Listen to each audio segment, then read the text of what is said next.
안녕하십니까. 열혈 강의 자바 프로그래밍의 저자 김승현입니다.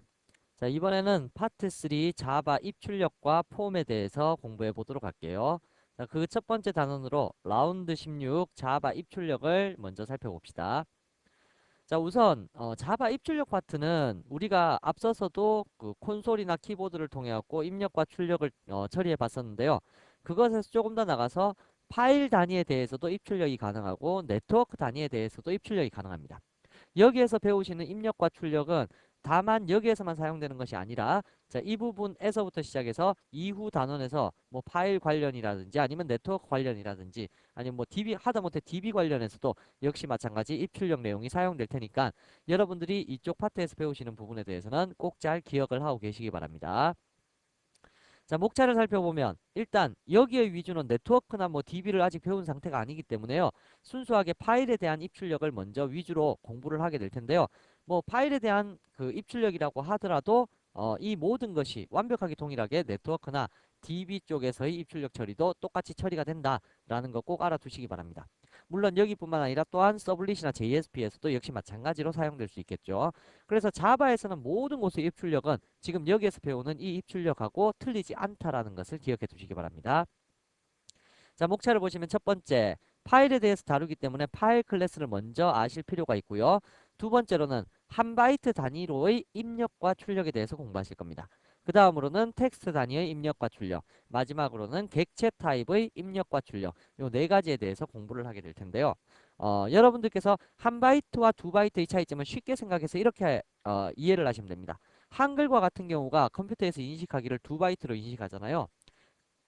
그럴 때 한 바이트짜리 입출력을 처리하게 되면 한글이 깨지는 현상이 발생하게 되는데요. 이제 그러한 부분들을 해결하기 위해서 한 바이트를 조금 확장시킨 텍스트 단위의 입출력이 있다라는 정도로 이 두 가지를 구분하시면 될 거고, 마지막에 있는 이 객체 입출력은 우리 클래스 단위를 배우셨죠? 클래스 단위 속에는 여러 가지 자료형을 모아놓고 하나의 자료형인 것처럼 사용자가 직접 정의하는 자료형인 것처럼 사용을 했잖아요.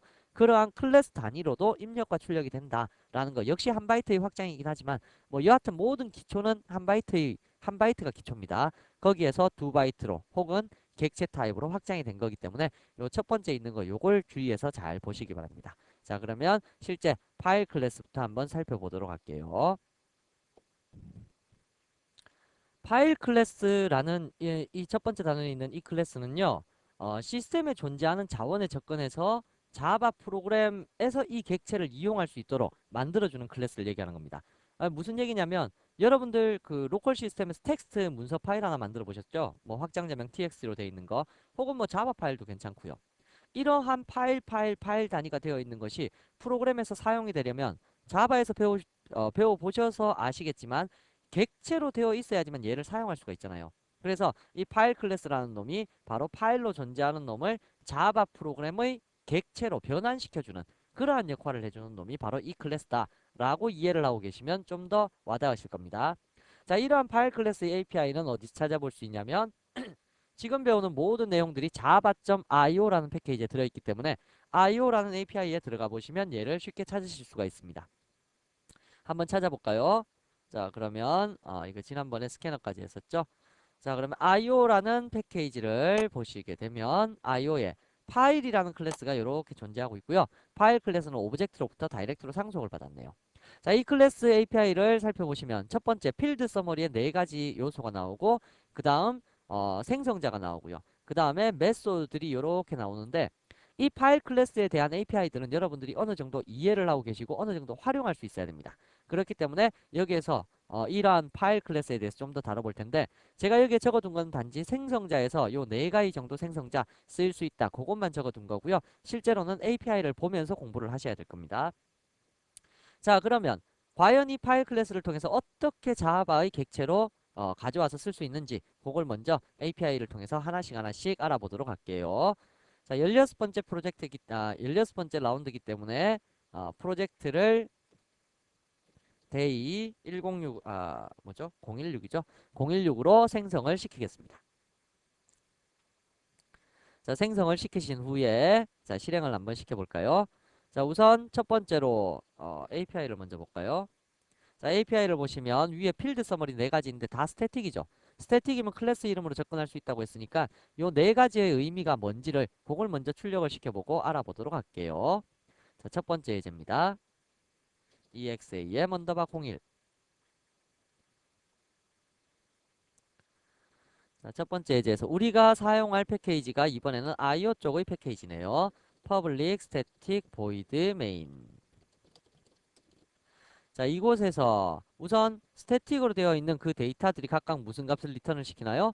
일단 패스 셰퍼레이터라는 것은 스트링 값을, 다음에 패스 셰퍼레이터 캐릭터는 캐릭터 값을, 다음에 셰퍼레이터는 스트링, 다시 셰퍼레이터 캐릭터는 캐릭터 값을 리턴 시키니까 캐릭터 두 개와 스트링 두 개가만 있으면 테스트 해볼 수 있겠네요.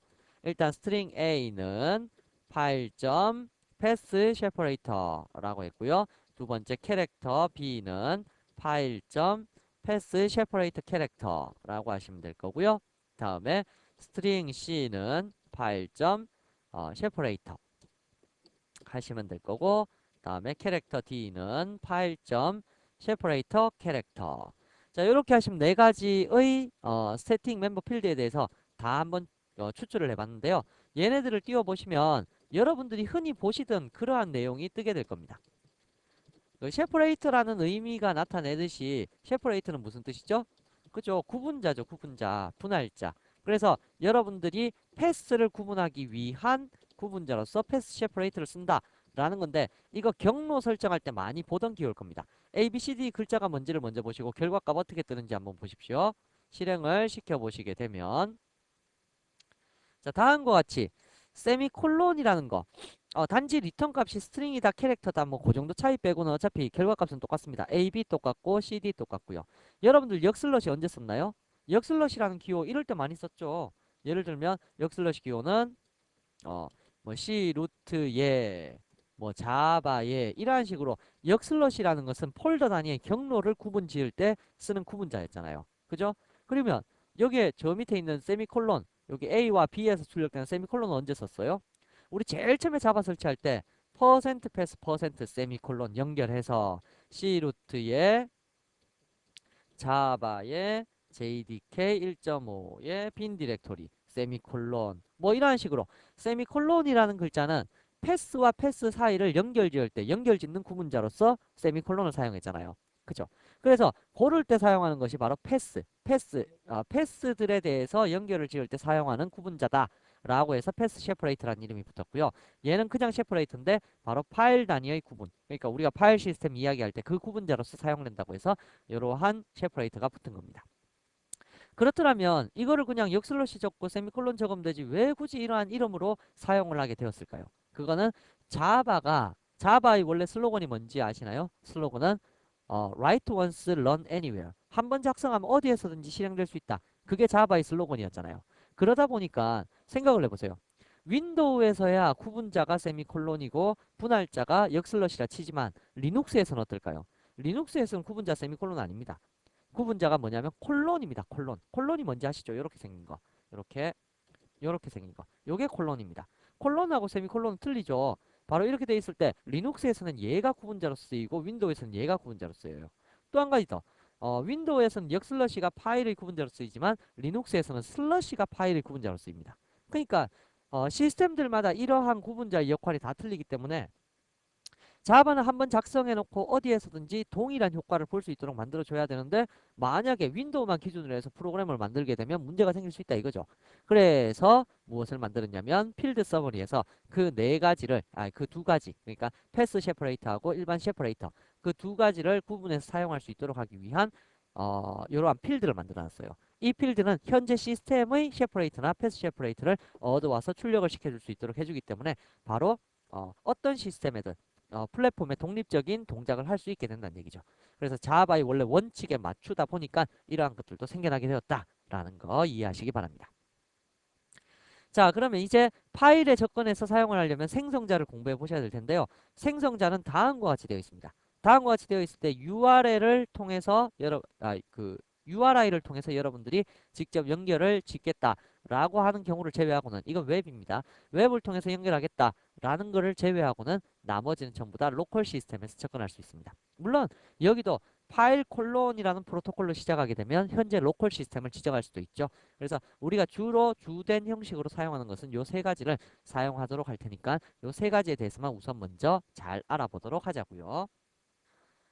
자, 첫 번째 있는 파일이라는 요 생성자를 보시면 일단 파일을 알아야지 요 생성자를 사용할 수가 있겠네요. 파일을 또 담을 수 있다. 뭐 이렇게 돼 있는데 이게 무슨 뜻인지는 밑에 파일부터 생성시켜 보고요. 파일에 스트링으로 매개변수 하나만 가지는 생성자가 존재하고 있네요. 자, 이 생성자를 통해서 사용을 해보시다 보면 여러분들께서 모든 경로를 다 적어서 특정 파일을 연결시킬 수가 있다는 얘기입니다. 자, 예를 들어서 작성을 한번 해보자면 두 번째 예제 작성할게요. exam 언더바 02번 예제를 작성을 할 거고 역시 import java.io. 모든 것 이 public static void main. 자, 여기에 보시면 우선 파일이라는 클래스 f라는 것을 new 파일이라고 해서 생성을 시키는데 여기에 문자열로 뭔가를 하나 지정해주면 이게 파일 객체로 생성된다 라고 하는데요. 여기서 생성시키는 파일 한 가지 알아두셔야 될 거는 존재하는 파일이든 존재하든 그렇지 않든 안든이 되나요? 그건 잘 모르겠네요. 존재하든 존재 안 하든 안 하든 이렇게 할게요. 자, 존재하든 존재하지 않아든 간에 관계없이 파일 객체로 생성이 가능합니다. 그래서 이게 이 파일이 요 속에 들어가는 파일이 만약에 앞에서 만든 exam 언더바 01.java와 같이 존재하는 파일이어도 관계없고요. 또 한 가지는 F1은 new 파일 뭐 전혀 존재하지 않는 아직 3번은 안 만들었으니까 존재하지 않겠죠. 하셔서 존재하지 않는 이러한 파일을 만들든 간에 관계없습니다. 그래서 어차피 이걸 사용하는 순간에 있다 없다가 판별이 되기 때문에 객체를 만드는 순간에는 존재하는 거라든지 존재하지 않는 거라든지 관계없이 여러분들께서 객체를 만들 수가 있습니다. 이렇게 만들고 난 이후에 요 밑에서 이제 사용하려고 봤을 때 만약에 이거 없네? 이러면 에러가 발생하게 되는 거죠. 이제 그럴 때는 존재하느냐 존재하지 않느냐를 찾아내는 메소드도 있으니까 그걸 가지고 구분해 내시면 됩니다. 자, 이러한 식으로 특정한 파일을 연결지어서 객체화 시킬 수 있다는 거 알아두시고요. 또한 여기에서 매개변수 하나만 쓰다 보니까 이렇게만 사용하게 되면 현재 폴더에 있는 자바 파일만 찾습니다. 현재 폴더에 있는 파일만 찾게 되는데요. 우리가 직접 경로를 지정해갖고 위치를 잡아줄 수 있습니다. 예를 들면 F2는 new 파일. 지금 이게 어느 경로냐면요. 제가 지금 작업하고 있는 경로가 C 루트에 더블 코테이션 마크 안에서 이제 경로 주려면 역슬러시 두 번 적어야 된다는 거. 요건 기본이죠. 그래서 요거는 제일 앞에 캐릭터 우리 자료형 배울 때 한번 언급했던 내용들이었는데요. 그래서 뭐 이 더블 코테이션 마크 안에서 더블 코테이션 적을 때는 어떻게 적어요? 그죠? 역슬러시 더블 코테이션 마크 이런 식으로 적는다고 그랬죠. 그래서 역슬러시 뒤에다가 역슬러시를 적어야지 역슬러시로 인식합니다. 그래서 자바의 ECLIPS 이클립스의 WORK 워크스페이스 렉 언더바 워크스페이스죠. 제 거는 렉 언더바 워크스페이스에 지금 이쪽 경로가 데이 1016인가요? 데이 016. 자, 이곳에 있는 EXAM 언더바 02번 이렇게 지정을 하셔도 된다는 얘기입니다. 그래서 전체적인 경로를 다 적어 주셔도 되고 아니면 현재 지금 016에서 작업 다 하고 있잖아요. 요 016 폴더에서 작업 다 하고 있으니까 현재 폴더에서 작업할 때는 그냥 현재 폴더 지정할 때는 경로를 안 적어줘도 되고 그래서 경로를 지정하든 지정하지 않든 그것도 관계없이 이렇게 문자 하나만으로 여러분들이 원하는 위치의 파일 객체를 선택할 수 있다라는 겁니다.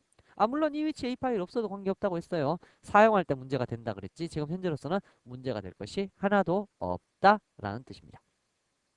자, 그래서 이러한 식으로 자바 파일 속에서 또 다른 파일을 불러다가 쓰는 거. 객체화시켜서 불러다가 어떤 작업을 하겠다라고 할 때는 생성자를 이용할 수 있다는 얘기고요.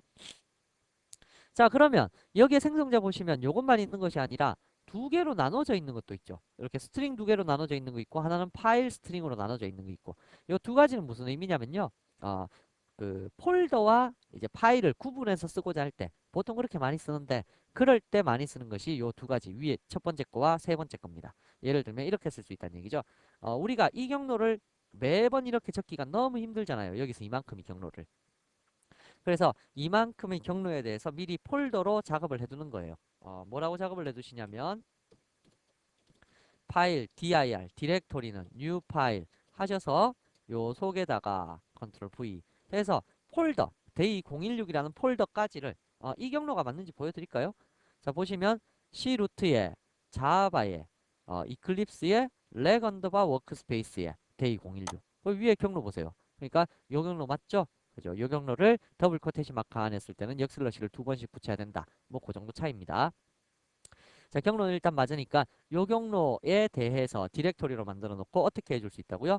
파일 객체를 F3라는 걸 만들 때 4번 파일에 대해서 이제 경로를 걸 때 디렉토리는 요 디렉토리에 있는 exam 언더바 04.java 뭐 이러한 식으로 만들어서 객체화 시킬 수도 있다라는 뜻입니다. 그래서 요 첫 번째 생성자가 바로 이런 형태였죠. 뒤에는 문자열, 앞에는 파일. 그죠? dir이 지금 파일이잖아요. 그래서 요게 첫 번째 있는 요 생성자는 요렇게 사용할 때 쓰는 거고요. 세 번째 생성자는 요렇게 그냥 다이렉트로 요 문자열을 그대로 쓰는 겁니다. 그래서 이것도 역시 구분 지을 때 쓰는 건데 F4는 new 파일 하셔서 첫 번째 매개 변수 적고 콤마 찍고 exam 언더바 05.java 뭐 이러한 식으로 구분을 지어서 사용하고자 할 때 그때 이러한 생성자 이용할 수 있으니까 단지 생성자를 이렇게 이용할 수 있다 그것뿐이지 뭐 여기에서 특별하게 여러분들께 뭐 말씀드리고 그럴 건 없습니다. 그리고 덤으로 한 가지 더 말씀드리자면요. 여러분들께 여기 역슬러시라는 것이 파일 세퍼레이터잖아요. 그죠? 구분자죠. 세퍼레이터. 아까 출력해 봤잖아요. 1번 예제에서 세퍼레이터 하니까 역슬러시가 나왔죠. 그죠? 여기에서 역슬러시. 이렇게 역슬러시 출력된 것처럼 여기에서도 역슬러시를 사용할 때는요. 이게 자바가 범용적으로 이용되려면 이렇게 역슬러시를 직접 적지 마시고 발점 세퍼레이터 뭐 이러한 식으로 적어서 사용해라 라는 것이 원래 썬의 의도라고요. 그래서 역슬러시 이렇게 적는 자리에는 모두 다 파일점 세퍼레이터 이렇게 적는 것이 정석이다 라는 겁니다. 정석. 근데 정석하고 이론하고 원래 실제가 다르듯이 윈도우에서 항상 작업하는데 정석대로 이렇게 쓰고자 한다면 어떠한 일이 발생할까요? 그죠? 너무 귀찮겠죠. 여기도 보세요. 여기도 이렇게 안 쓰고 더블 코테이션 마크로 묶고 여기에다가 파일점 세퍼레이터 이렇게 적고 또 더블 코테이션 마크 맞고 또 저 뒤에다가도 또 그렇게 하고 얼마나 글자가 길어질까요? 상당히 길어지겠죠. 그래서 여러분들이 눈치껏 잘 보시고 상황에 따라 갖고 세퍼레이터를 쓸지 아니면 직접 역슬러시를 쓸지 그걸 여러분들이 직접 결정을 하시는 것이 좋으실 겁니다. 그래서 잘 알아두시고요. 여하튼 여기 써야 된다는 것은 썬에서 이야기하는 정석이라는 얘기입니다. 정석. 아셨죠? 그래서 여기까지가 일단 생성자의 내용이고요. 자, 이제 객체를 생성할 수 있었으면 이제 메소드를 사용하는 방법에 대해서 알아봐야 되겠죠? 메소드에서는 첫 번째로 여기 can read라는 메소드가 먼저 보이는데요. 이 can read라는 메소드는 읽을 수 있느냐? 다시 말하면 뭐 대부분 파일은 무조건 읽을 수는 있게 돼 있죠. 쓸 수 있느냐 없느냐 이게 결정적으로 뭐 이제 선택할 수 있는 항목이지 읽을 수 있느냐 요 정도는 되어 있는데 이것도 정책을 설정해 갖고 권한을 주게 되면요 읽을 수도 없게 될 수 있는 그러한 파일들이 있습니다. 그래서 읽을 수 있느냐 쓸 수 있느냐 뭐 요거 두 가지를 체크할 수 있는 메소드인데 뭐 간단하게 체크가 되니까 예제 하나를 만들어 놓고 거기다가 메소드를 차례차례 테스트해 보도록 하죠. exam 언더바 03.java라는 파일을 생성을 시켜 놓고요. 역시 import java.io. 모든 것 뭐 이렇게 할까요? 뭐 public static void main. 자, 우선 파일 하나를 선택합시다. 파일 F는 new 파일 하셔서 방금 전에 작성한 2번 예제 할까요? 1번 예제가 낫겠네요. exam 언더바 01.java라는 요 파일에 대해서 객체를 하나 생성시켜 놓고요. 이 파일을 우리가 읽을 수 있는지 쓸 수 있는지 한번 볼까요? 그래서 system.out.println read 읽을 수 있느냐 라고 했을 때 f.can read 해서 값을 한번 출력을 시켜 볼 거고요. 두 번째로는 쓸 수 있느냐 그것도 관건이죠. write 해놓고 f.can write 자 이러한 식으로 작성을 해준 다음에 다시 한번 실행을 시켜 보시게 되면 당연히 뭐 읽을 수도 있고 쓸 수도 있다. true 상태로 나오겠죠. 근데 만약에 제가 exam 언더바 01번이라는 요 파일에 대해서 여기에서 01.4가 여기 있네요. 오른쪽 마우스 눌러갖고 속성 값으로 들어가서 읽기 전용으로 딱 해놨다. 읽기 전용으로 적용을 시켜버리게 되면 어떠한 일이 발생할까요? 얘는 쓸 수 없는 상태가 돼버리죠. 그죠? 읽기 전용 파일이니까. 그렇더라면 다시 한번 실행시켜 볼까요? 실행을 시켜보면 쓸 수는 없다. 폴스 상태로 바뀌게 됩니다. 그래서 현재 이 파일에 손을 댈 수 있느냐 없느냐, 읽을 수 있느냐 없느냐, 쓸 수 있느냐 없느냐, 뭐 이러한 값을 체크해보는 메소드로서 can read나 can write가 될 수 있다는 얘기고요. 원래대로 다시 쓸 수도 있도록 바꿔두자고요. 자, 그래서 다시 바꾼 상태에서 테스트 해보면 당연히 둘 다 true로 나오게 되겠죠. 자, 이러한 메소드가 can read, can write고요. 다음 뭐 필요 없는 메소드는 빨리 지나갈 겁니다. 다음 create new file이라는 메소드가 있는데요. 이 메소드는 새로운 파일을 만약에 없는 파일이라면 생성시켜라 라고 하는 게 create new file입니다. 생성이 잘 됐으면 true 값을 리턴 시키고 그렇지 않으면 false 값을 리턴 시킵니다. 해볼까요? 예를 들어 현재 폴더에 이러한 파일이 있나요? new file aaa.txt 이 파일 현재 폴더에 당연히 없죠. 보시면 아시겠지만 저기 여기에 지금 aa.txt라는 파일 없잖아요. 없는데 그러면 객체는 만들어 놨고 얘를 쓰려고 하니까 생성을 시켜야 되겠죠. 그래서 불리언으로 결과값을 리턴 시킨다고 했으니까 f1. create new file 하셔서 생성을 시키시게 되면 이거 예외 발생합니다. 무슨 예외냐면 생성시키다가 exception 발생할 수 있으니까 IO exception이겠죠. 그래서 try catch IO exception. 그래서 생성이 잘 되었는지 안 되었는지를 불값으로 불이 true면 생성 잘 됐다는 뜻입니다. 자, 테스트 한번 해볼까요? 자, 그러면 다시 한번 실행 시켜보면 불 true. 잘 생성됐다 이 뜻이죠. 그러면 여기에 이제 파일을 한번 보시게 되면 밑에 보시면 aa.txt 뭐 물론 내용은 아무것도 없습니다만은 이러한 aa.txt 텍스트 문서가 생성되었다 라는 뜻입니다. 그래서 얘를 다시 한번 테스트 해보면 이번에는 불이 false죠. 왜? 이미 생성되어 있으니까 또 생성시키려고 하니까 당연히 생성이 안 되겠죠. 그래서 기존에 한 번만이라도 생성이 되었으면 그거는 다시 재생성시키려고 할 때는 false가 나타난다 라는 것도 기억을 해두시면 좋겠네요. 다음 밑에 보시면 create temp 파일이라는 것이 있는데 여러분들 temp 파일 아시죠? temp 파일이라는 것이 뭐냐면 임시 파일, temporary 파일이라고 해서 여러분들 어떠한 작업을 할 때 잠시 존재했다가 없어져야 될 파일들, 그러한 파일들을 나타낼 때는 보통 접두어나 접미어 붙여갖고 다른 파일하고 구분을 많이 둡니다. 그래서 저도 이러한 템포 파일을 한번 생성을 시켜 볼 텐데요. 디렉토리라는 요 매개 변수 있는 거는 특정 디렉토리에다가 템포 파일 생성시키겠다 그 뜻이거든요. 그래서 얘 한번 생성시켜 볼게요. 얘는 스태틱으로 되어 있기 때문에 클래스 이름으로 다이렉트로 만들어낼 수 있습니다. 한번 만들어내 볼까요? 중간에 글자는 뭐 엉망으로 자기 마음대로 들어갈 겁니다. 엉망은 물론 아니죠. 자, 그러면 한번 생성을 시켜 볼게요. 자, 일단 얘도 생성을 시켰을 때 파일 객체를 리턴 시키니까 파일 객체에다가 담으시면 되겠네요. 파일 F2에다가는 파일 create temp 파일이라고 해서 두 번째 생성자를 이용할 텐데요. 첫 번째 서픽스 접두어는 temp 파일이니까 temp로 시작할까요? temp로 시작할 거고 프리픽스는 temp로 시작하고 서픽스는 확장자명을 KSH로 달아버릴까요? 제 이름의 약자가 김승현이니까 KSH겠죠? 콤마 세 번째는 어느 디렉토리에 생성시킬 거냐? FF라는 디렉토리에 생성시키겠다. FF가 뭐냐고요? 파일 FF는 new 파일 하셔서 C 루트에 뭐 현재 디렉토리 뭐 이렇게 달아둘까요? 그래서 현재 디렉토리 상에다가 생성을 시키겠다. 역시 마찬가지 IO exception 발생하도록 만들어져 있네요. 그래서 catch IO exception. 물론 이게 지금 점이라는 것이 이해가 안 되시면 그냥 적으셔도 됩니다. C루트에 자바에 ECLIPS 이클립스에 왜 렉 언더바 WORK SPAC 워크스페이스에 데이 016 뭐 이렇게 적으셔도 관계는 없습니다. 똑같습니다. 현재 폴더 지칭할 때는 점이 훨씬 더 편하겠죠. 자, 그러면 다음과 같이 하셔갖고 생성을 시켜주시면 system.out.println f2. 자, 생성이 정상적으로 됐으면 f2에 무슨 값이 담기게 되겠죠. 그렇지 않으면 익셉션이 발생했을 테니까. 자, 그럼 생성시켜 봅시다. 실행시켜 보시면 뭐라고 파일 이름이 생겨나게 되었냐면 temp 65448. 뭐 여기 중간에는 이제 아무런 문자 값이 담긴다 그랬죠. 해서 프리픽스는 temp, 서픽스는 .ksh 이렇게 생성이 되었습니다. 생성된지 가볼까요?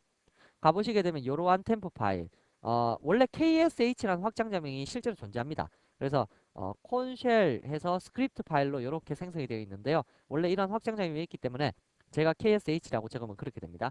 KSH1이라고 적고 다시 한번 생성을 시켜보시게 되면 그럼 이제 뭐 쉘 파일로 생성이 안 되겠죠.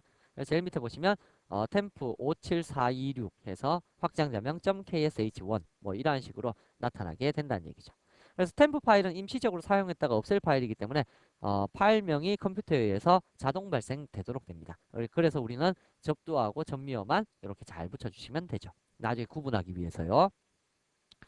다음 여기에 보시면 이제 템프 파일 같은 것들은 사용했다가 지워줘야 될 거잖아요. 그래서 딜리트라는 이러한 메소드를 사용하시게 되면 삭제가 가능합니다. 그래서 여러분들이 여기에 파일들 중에서 지금 뭐 삭제하고 싶으세요? AAA, 요놈, 요놈 이렇게 삭제하고 싶나요? 물론 새롭게 또 생기니까 요놈들은 아까 생겨났을 때 삭제를 했었어야 하는데 일단 다 지우고 요거는 다음에 AAA라는 파일하고 그 다음에 새롭게 생성시킬 AA 파일만 삭제해 볼까요? 여기 F1이죠? F1 삭제해 보겠습니다. F1을 생성시키자마자 이제 지금 생성되어 있으니까 F1.delete 자 하셔서 처리를 내보시면 실행시킵니다. 딜리트 하게 되면 성공하면 또 불리언 값을 리턴 시키겠죠? 불은 해놓고 system.out.println 불은 불 성공했다 실패했다라는 값을 띄우겠네요. 여기도 불을 썼고 여기도 불을 썼는데 충돌 안 나나요? 당연히 안 나죠. 블록 내부에서 선언된 변수는 블록이 끝날 때 없어져 버리니까 자 뭐 그건 상식이니까 넘어가고요. 자 실행 시켜보시면 삭제 성공 없어진지 볼까요? 없죠. 그죠? aa.txt가 없죠.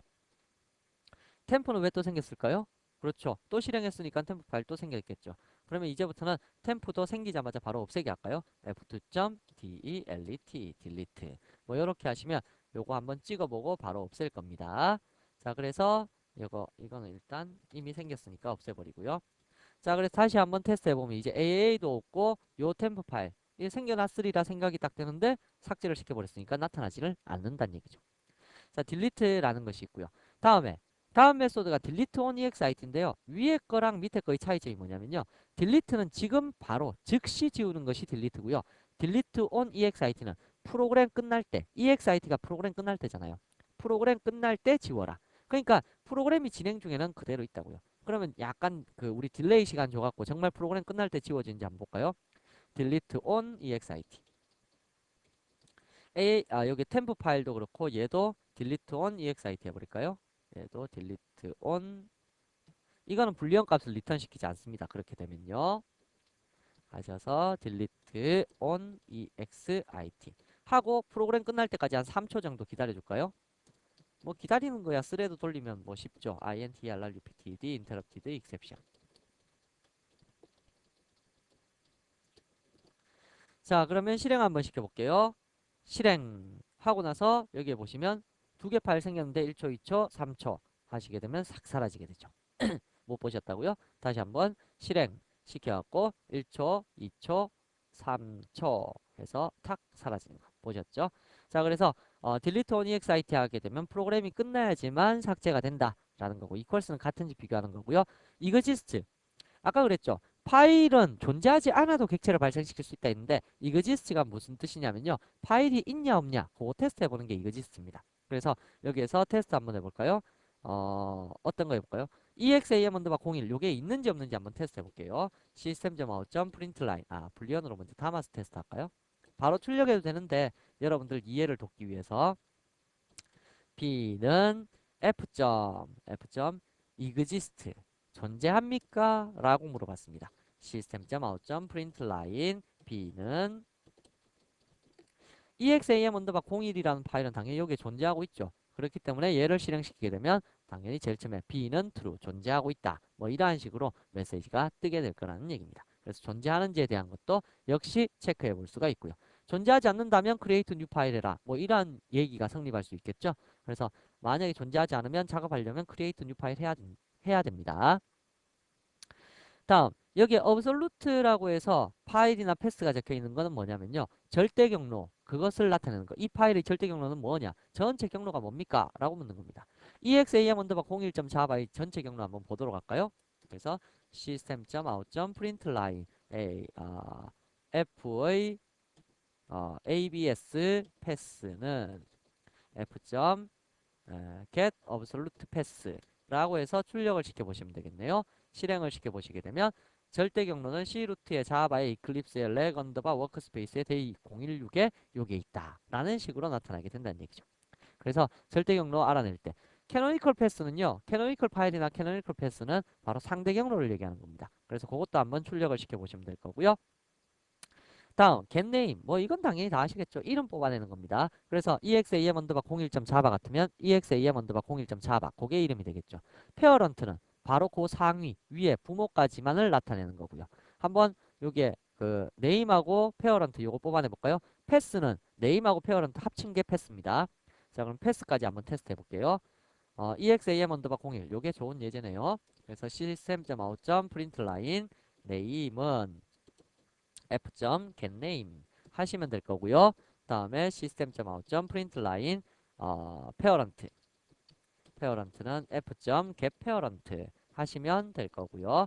다음에 system.out.println pass는 f.getPass 하시게 되면, 자, 위에 있는 재료의 세 가지 뜨는 것만 주의 깊게 한번 보자고요. 자, 재료의 세 가지 보시게 되면 이거 지금 상위 경로를 우리가 임의적으로 설정을 안 했군요. 요거 디렉토리를 하나 넣어줬어야 되는데 무슨 얘기냐면 ff라는 요 객체를 사용을 해볼까요? 해서 ff 하셔서 다시 한번 테스트를 해보시게 되면, 자, 이제서야 뜨네요. 자, 제가 지금 말씀드리려고 했던 게 무슨 뜻이냐면 네임은 지금 아까 왜 안 됐냐면 아까 절대 경로가 아니라 개패스는 그냥 현재 적혀 있는 요 경로 그대로를 출력을 시키게 되는데 그곳에 부모를 지금 지정한 겁니다. 명시적으로 부모를 여기에다가 딱 집어넣고 생성을 시킨 다음에 네임을 뽑아내게 되면 요거 이름만 뽑혀져 나온다. 요거 보여드리려고 했던 거고요. 부모라는 것은 바로 요 파일 이름 빼고 부모로 지정되어 있는 요 놈만 뽑아내도록 만들어주는 거. 그게 바로 getParent고요. 다음에 마지막 패스라는 것은 전체. 그래서 요 네임하고 페어런트 두 개 합친 게 제가 패스라 그랬죠. 그래서 그렇게 뜨는 거. 그거 얘기하고 싶었던 겁니다. 다음에 is absolute 절대 경로로 되어 있느냐? 다음에 뭐 이건 넘어가셔도 되고요. is 파일이냐, is 디렉토리냐? 이것도 중요한데요. 디렉토리인지 파일인지 여기 보시면 FF는 디렉토리입니까? 파일입니까? 디렉토리죠. 그 다음에 얘는 F는 파일이에요, 디렉토리예요? 파일이죠. 그래서 파일이냐 디렉토리냐 그 구분하도록 만들어주는 게 is 디렉토리, is 파일이라는 겁니다. 그래서 FF는 물어봤을 때 FF는 디렉토리, FF is dir 디렉토리냐? 라고 물어봤을 때 FF.is 디렉토리입니까? 라고 하는 거고요. 밑에 거는 파일입니까? 라고 물어볼까요? F는 is 파일 이렇게 물어봤을 때 F는 is 파일이냐? 자, 이렇게 테스트 해보면 제리에 뜨는 두 가지만 주의 깊게 보자고요. 실행을 시켜봤을 때 제리에 보시면 FF는 is 디렉토리냐? true. 그렇다. F는 is 파일이냐? 그렇다. 이러한 식으로 뜨게 됩니다. 그래서 우리가 지금 관리하는 요 객체들이 디렉토리냐 파일이냐 그 구분하는 메소드가 바로 is 디렉토리, is 파일입니다. 요것도 나중에 우리 예제에서 사용될 일이 있을 테니까 잘 기억해 두시고요. 자, is hidden이냐 숨긴 파일이냐. 여러분들 숨긴 파일 아시죠? 여기에서 만약에 exam 언더바 01을 속성 쪽에서 숨김 요거 지정했다 라고 하면 숨겨지면 이렇게 희미하게 이렇게 나타나잖아요. 그죠? 이렇게 나타나는 숨긴 파일이냐 그거 나타내는 겁니다. 그래서 out.println f는 is hidden hidden이냐 f is hidden 요거 체크해보는 메소드가 요겁니다. is hidden. 그래서 테스트 해보시게 되면 제리에 보시면 is hidden true 이렇게 떴죠. 그럼 숨긴 파일 다시 해제해볼까요? 숨긴 파일을 해제하겠습니다. 자, 이 상태에서 다시 한번 또 테스트를 해보시게 되면 뭐라고 뜹니까? 숨긴 파일이냐? 아니, 걔 숨긴 파일 아닌데 이러한 식으로 뜨게 될 겁니다. 그래서 여러분들이 숨긴 파일 지정이냐 아니냐 그거 확인하는 것도 파일이라는 클래스에 들어있다는 거고요. 다음에 last modified는 무슨 뜻이냐면요. last modified는 최종 수정일이 언제냐? 자, 이거 최종 수정일 한번 볼까요? 여기 자세히 한번 보시게 되면 수정한 날짜라고 해서 여기 날짜 나오잖아요. 그러면 exam 언더바 01이라는 이 파일은 12월 29일 10시 44분에 최종 수정했다 라는 것이 이렇게 뜰 거잖아요. 그래서 이 파일에 대해서 여러분들이 이게 최종 수정일이 언제냐 라는 것을 나타내고 싶다 라고 한다면 이렇게 적을 수 있다고요. system.out.println f is last modified modified는 했을 때 뭐라고요? new date 이거는 시간값을 이용을 하셔야 되는데요. 우리가 앞에서 배웠던 util 패키지에 보면 date라는 클래스 있었잖아요. 그래서 date라는 클래스를 통해 갖고 last modified를 넣어 주시면 됩니다. last modified 하셔서 넣어 보시면 여기에 뜨는 거, 요 값을 잘 이제 지켜보시면 될 겁니다. 해 보시면 실행 시켜보시면 제일 위에 어떻게 돼 있다고요? 아까 10시 44분 요거 기억나시죠? 정확하게 초까지 나오네요. 10시 44분 56초에 그때 수정이 되었다 라고 하면 조금 전에 보시면 다시 10시 44분 맞죠? 요 파일 10시 44분 그래서 여기 보시면 10시 44분 이러한 식으로 최종 수정일이 나타날 수 있다 라는 게 last modified고요. 다음에 length는 파일 크기입니다. 몇 바이트짜리 크기 이제 파일이냐 라고 하면 지금 파일 보시면 1KB 이렇게 돼 있죠. 1KB짜리 파일이다 라고 하면 정확한 바이트 수를 한번 나타내 볼까요? 하시게 되면 system.out.println f is size는 length는 뭐 이렇게 하셔야 되는데 f.length 바이트 그러니까 이마만큼의 바이트로 구성되어 있는 파일이다 뭐 그거죠. 그래서 다시 한번 테스트를 해보시게 되면 413바이트. 그래서 우리 윈도우는 보통 413보다 이제 약간 큰 원래 디폴트로 잡히는 크기 사이즈가 있기 때문에 1KB라고 떴는데요. 정확한 바이트 수는 413바이트가 이제 F에 들어있는 바이트 수다. 뭐 이런 뜻입니다. 다음에 이거 중요한데요. 리스트라는 것은 특정 폴더, 요 리스트나 리스트 파일스에 관련된 거는 특정 폴더에 관련된 겁니다. 그래서 특정 폴더 속에 들어있는 모든 목록들을 나타내는 게 리스트나 리스트 파일스인데요. 둘 다 똑같은데 하나는 문자열 배열이고 하나는 파일 배열로 리턴시킨다. 그 차이밖에 없는 겁니다. 그래서 우리는 위에 있는 걸로 테스트 해볼게요. 아까 요 디렉토리에 있는 것들 다 한번 가지고 와볼까요? 지금 데이 016에 들어있는 것들 다 한번 가지고 와보겠습니다. 그럼 요 위에서 출력을 시켜보시면 되겠죠? 그래서 string 배열 s는 ff.list 하시게 되면 ff라는 저 폴더 데이 016에 들어있는 폴더 속의 내용들을 다 가지고 오는 겁니다. 그런 다음 for integer i는 0에서부터 i가 s.length보다 작은 동안 뿔뿔 i 하면서 출력을 시켜보겠습니다. 라고 해서 system.out.println i번째의 데이터는 s의 i번째 이렇게 출력을 한번 시켜보시게 되면 몇 개의 파일이 있냐면 다음과 같이 0번째로 .classpath, .project 다음에 2번째, 3번째, 7번 파일까지 있네요. exam_03번까지요. 그래서 이마만큼의 파일이 존재하고 있다라는 것을 확인하실 수가 있으실 겁니다. 그래서 여기에 직접 들어가 보시면 여기에 .class 파일 요거 다시 큰 아이콘 간단히 해도 이름이 지금 안 뜨네요. 큰 아이콘이군요. 자, 그럼 .classpath, .project 파일, 다음에 exam_01부터 03까지 이렇게 파일 존재하고 있는 거 다 가지고 올 수 있다라는 것을 확인할 수 있겠네요. 리스트 파일스는 파일 배열로 나타낸다는 거 빼고는 똑같습니다. 다음에 리스트 루트스 이건 스태틱으로 되어 있는데요. 파일 배열로만 나타냅니다. 리스트 루트스는 현재 여러분들 시스템의 루트들을 나타내는 거죠. 위에 보시면 제 거는 A 루트, C 루트 그 다음에 또 뭐가 있을까요? 이런 잘못 눌렀군요. 자, A 루트, C 루트라고 해놓고요. A 루트, C 루트 밑에 보시면 D 루트, 그 다음에 E 루트, F 루트, G 루트 뭐 이렇게 있네요. 자, 그러면 제 거의 루트가 어떻게 나타나는지 그거 한번 볼까요? 자, 루트들을 제리에서 또 한번 출력을 시켜보겠습니다. 파일 배열 FFF는 루트스 할까요? ROTS 루트스는 파일 점 리스트 루트스 라는 식으로 처리를 해두고요. for 인티저 i는 0에서부터 i가 루트스 점 length보다 작은 동안 뿔뿔 i 하셔서 system.out println 하셔서 i번째의 루트는 뭐냐 라고 해서 띄워보시면 루트스의 i번째 테스트 해볼까요? 제일 위에 뜨는 것만 주의 깊게 보십시오. 하셔서 보시게 되면 제일 위에 A 루트에서부터 G 루트까지 이렇게 루트들만 다 출력을 시킬 수 있죠. 이게 바로 리스트 루트스라는 겁니다. 그래서 리스트 루트스는 현재 여러분들 시스템의 루트들을 다 얻어낼 수 있는 거. 그게 바로 리스트 루트스입니다. 다음 그 밑에 보시면 nkdir하고 nkdirs라는 것이 있는데요. 이건 무슨 뜻이냐면 이것도 성공하면 불리한 값으로 true 내지는 false를 리턴 시켜주는데 make 디렉토리하고 make 디렉토리 씁니다. 그래서 요거 make 디렉토리는 디렉토리 생성시켜 주는 건데 지금 현재 여러분들이 작업하고 있는 데이 016에는 폴더가 하나도 없죠. 여기에 제가 AA라는 폴더를 만들어 볼게요. 자, 그럼 보시면 또 JDS 뭐 이거 너무 복잡하니까 새로운 파일 하나 만들까요? 04번 파일을 하나 생성을 시키고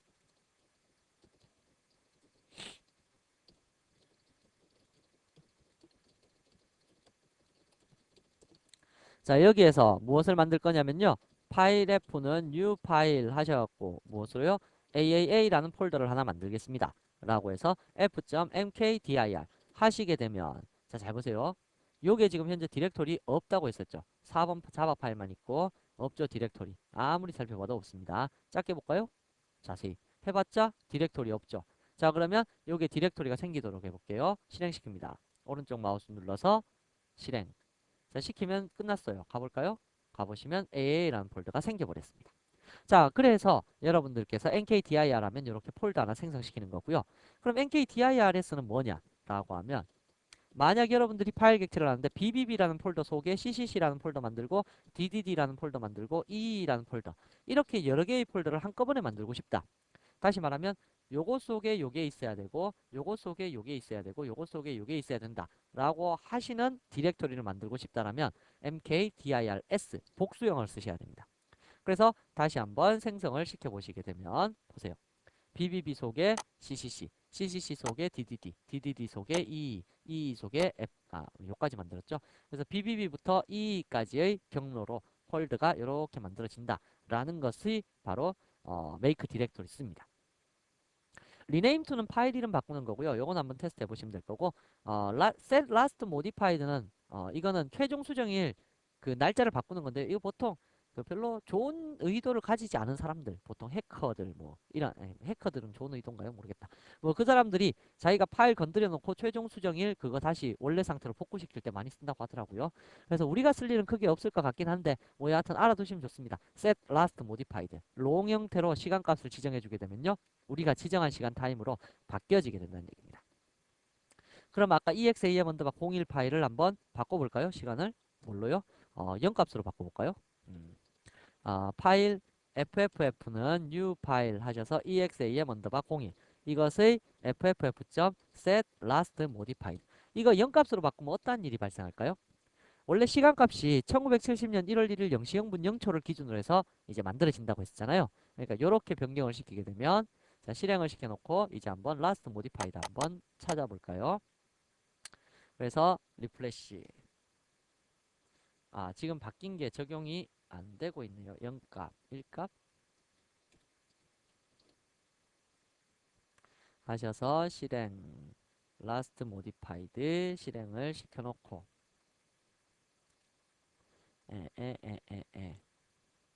리스트를 리프레시해서 다른 데 갔다가 다시 한번 와서 보시게 되면 그래도 지금 안 바뀌었죠. EXAM 언더바 01 그렇더라면 다른 시간으로 바꾸죠. 뭐 지금 시간으로 바꾸겠습니다. now로요. new date get time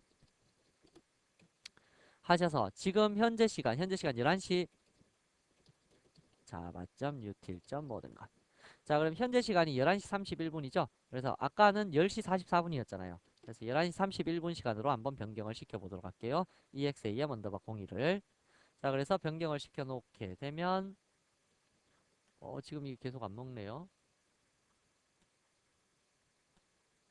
10시 44분으로 바뀌었네. 아직까지 인식이 되지를 않았네요. 뭐 여하튼 지금 열려 있어서 그럴까요?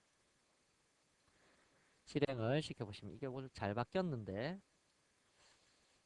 인식을 안 하니까 황당스럽군요. 뭐 제가 의도하는 바는요. 뭐냐면 이 exam 언더바 01을 지정한 후에 여기에 대해서 last modified를 지정하시게 되면 그 해당 시간으로 변경이 가능하다. 그걸 지금 알려드리고 싶었다는 겁니다. 그래서 일단은 기억을 해두시고요. last modified 적용됩니다. 제가 이걸 보여드려야 되는데 잠깐만요. 그럼 잠깐 끊고 제가 다시 보여드리도록 할게요. 자 테스트를 해봤는데요. 지금 현재 요거는 이클립스가 파일을 물고 있어갖고 테스트가 안 되고요. 요 위에 있던 요 AAA라는 파일이나 요 파일 있죠. 요 폴더들을 이제 재생성을 시키게 되면 요거에 대해 재생성이 아니라 요 폴더들에 대해서 last modified를 한번 변경을 시켜 볼게요. 그래서 요게 있으니까 F하고 F1 지금 시간이 어떻게 돼 있냐면 방금 전에 테스트를 해보니까 요게 11시 32분 지금 11시 29분 이렇게 돼 있는데 밑에 시간은 11시 33분으로 돼 있잖아요. 요 11시 33분으로 돼 있는 걸로 변경을 시켜 볼게요. F도 변경을 시키고 FF도 한번 변경을 시켜 보겠습니다. 하셔서 다시 한번 리프레시 실행 시켜 보시게 되면 둘 다 지금 BB는 또 안 바뀌었네요. 그래서 얘가 11시 33분으로 변경된 것을 확인할 수 있습니다. 그래서 예의 시간을 조금 바꿔 볼게요. 예의 시간을 11시 40분 정도로 변경을 시켜 놓고요. 다시 한번 테스트를 내보면 요건 또 변경이 안 먹네요.